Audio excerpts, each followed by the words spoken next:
তো দিদির মতো গুরু আর কেউ হতে পারে না, মনে হয় না টোটাল কলকাতা শুধু না, আমার মনে হয় ইন্ডিয়ার মধ্যেও অনেক বড় বড় মেকআপ আর্টিস্ট আছে, আমরা তো জানি আরো অনেকের আছে, না আমি নিতে চাই না, অনেকের আছে।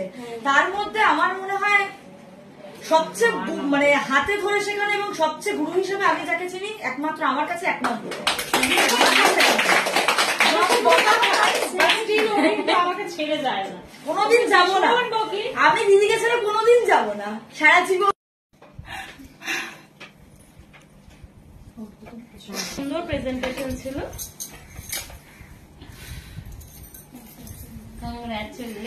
মানে অনেক বড় অ্যাচিভমেন্ট এটা আমার কাছে। আমি তো কোনোদিনও ভাবিনি মেকআপ নিয়ে কিছু করবো। মানে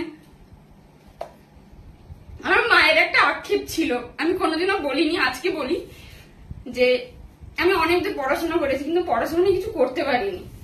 নাচও শিখেছি, নাচ শেখাই।